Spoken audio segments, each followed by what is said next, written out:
Ideal નાઇટવેર્સ આપણે regular વેર માટે કયા પ્રકારના ચૂઝ કરવા જોઈએ તેના માટે આપણે જાણીએ. My doctor Rimple Patel, Trivan skin care હોસ્પિટલથી. નાઇટવેર આઈડિયલી આપણે બ્રીધેબલ ફેબ્રિક કે કોટન ફેબ્રિક કે સિલ્ક મટીરિયલ, જે પર્સન ટુ પર્સન જેમને જે ચોઇસ હોય, આઈડિયલી બ્રીધેબલ ફેબ્રિક યુઝ કરવું જોઈએ, કારણ કે એ નાઇટવેર્સ આપણે નાઇટમાં 8 to 12 hours માટે યુઝ કરતા હોય. હવે નાઇટવેર આઈડિયલી ટુ ટાઈટ કે ટુ લૂઝ ન હોવા જોઈએ. જે કમ્ફર્ટેબલ હોય, નાઇટવેરમાં નાઇટી ટાઈપનું આવતું હોય છે, પજામા આવતા હોય છે, શોર્ટ્સ આવતા હોય છે, જે પોતાની ચોઇસ પ્રમાણે કોઈ પણ નાઇટવેર ચૂઝ કરી શકે છે, પરંતુ કોટનનું હોવું જરૂરી છે, કારણ કે રાતના ઘણા બધાને સ્વેટિંગનો તકલીફ થતી હોય, પરસેવો થતો હોય, તો હવે કોટન કપડાં હોય તો તે આખી રાત એ જ કપડામાં ભીના કે પરસેવાવાળા ન રહીએ, જેથી ઇરિટેશન કે ફંગલ ઇન્ફેક્શન થવાના ચાન્સીસને આપણે પ્રિવેન્ટ કરી શકીએ.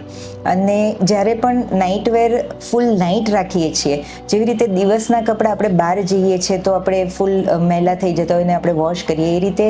નાઇટના કપડાં પણ આપણે day to day daily wash કરવા જોઈએ, કારણ કે એ પણ એક સ્કિનથી ટચમાં રહે છે, 8 થી 10 કલાક રહે છે. બોડીમાં પણ ઘણા બધા નાઇટમાં પણ ચેન્જીસ થતા હોય છે, જે સિક્રેશન્સ બી અમુક થતા હોય તો તેને બી રિમૂવ કરવા જોઈએ. અને ઘણા બધા લેડીઝમાં એવું થતું હોય કે નાઇટમાં ઘણા કોઈ પણ નાના મોટા કામ પતાવવા, અદરવાઇઝ સવારે ઉઠીને નાના મોટા કંઈ કામ પતાવે છે, તો તે પસીનો થવો, ગંદા થવા, ડેઇલી નાઇટવેર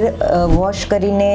સૂકવીને પ્રોપર પહેર્યા હોય તો ફ્રેશ બી રહે અને સાઉન્ડ સ્લીપ માટે બી આપણે જરૂરી છે, જેથી નાઇટવેર બને ત્યાં સુધી ડેઇલી વોશ કરવા જોઈએ અને પ્રોપર સૂકવી અને ભીના ન હોય એ રીતના પહેરવા જોઈએ, અને ખુલ્લા, પ્રોપર અને કમ્ફર્ટેબલ હોય, જેથી સાઉન્ડ સ્લીપ આપણને મળી રહે.